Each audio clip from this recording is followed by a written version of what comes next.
All right. So those are rules 1 through 3. What's Number four? 4 involves rentals. And some of these things seem very intuitive, but before you close your loan on your purchase or your BRRRR, you should make sure your property cash flows.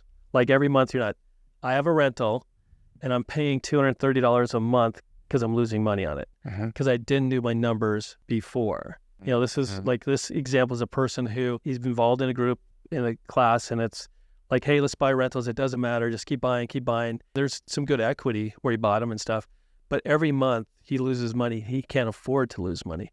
And there was just a few tweaks. If he would have done it, he would have made some money. But he wasn't once again doing all his numbers, looking at it. Like, before you get into, seems logical, before you get into a deal, make sure it's going to be a positive to you, not a negative. Yeah. And that is just on the rentals. So like, it's knowing your numbers. What are your rents? What are realistic? What are your taxes? Are they about to go up? Insurance, all those kind of things. And in a time like this, I mean, if you could break even, make a little bit of money, great. When rates go back down maybe to 5.5 or something, you're going to even make more. But don't get into properties if you can't afford to take the losses, and even properties that are close to break even. Because guess what? Next year taxes are going to go up. Next year insurance is going to go up. And rents may, but they're kind of stabilizing some places. So know your numbers and make sure they cash flow on rentals. And then also understanding when you're buying. We talk about this, just like knowing your numbers. But it is also about, especially we talked about BRRRR, which is you buy an undervalued property, you fix it up, you rent it, and then you refinance and you get to capture that equity. But on those and in a lot of rentals, it's getting approved for your long-term loan. Like getting approved, doing it. Don't go get a property under contract and then try to figure out how you're going to finance it. Because guess what? You may get to it and you can't finance it. Your DTIs, your score went down, something happened. So what do you do when that happens? You may have $5 or $10,000 in earnest money you're about to lose because you can't close on it.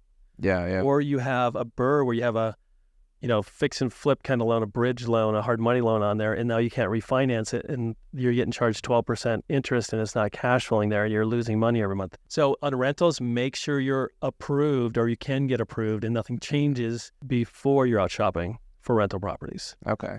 And then third, on the rental properties, a lot of people use DSCR loans, great loan, but understand prepayment penalties. In this environment, people are thinking like, I'm going to use a DSCR, and then maybe in a year, 2 years, 3 years, I'm just going to refinance out to a better rate.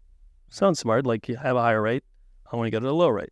But prepayment penalties are on almost all DSCR loans, the majority of them, which means if you pay it off early, if you refinance it or sell it, you're going to pay the lender an extra fee. So just understand those numbers, because it could be anywhere from 5 to 1% that you're going to have to pay them on the balance that is outstanding at that time. Yeah. Okay. Understand these. It comes down to, again, it's a numbers game. Real estate investing is heavily involved in funding and leverage. It is a high intensity business that is relying on someone else giving them money at a rate that makes sense. So you have to understand numbers in this business. Even on the buy side, like where am I buying it? Then does everything make sense? And on the finance side, where can I get the best rate? Where can I put the least amount down? All that stuff. To create the wealth, you're going to have to understand some numbers or find someone to help you. That makes sense. Like put on your accountant hat or hire an accountant. It's that way. At least put on enough that you understand like the numbers big time. You don't have to understand down to the minute thing where everything is going, but it's like, hey, my payments are going to be $4,000. I'll probably have it 6 months. I'm going to probably need like $24,000 for interest. Yeah. You have to understand those things, not get into it like, hey, I'll figure it out later.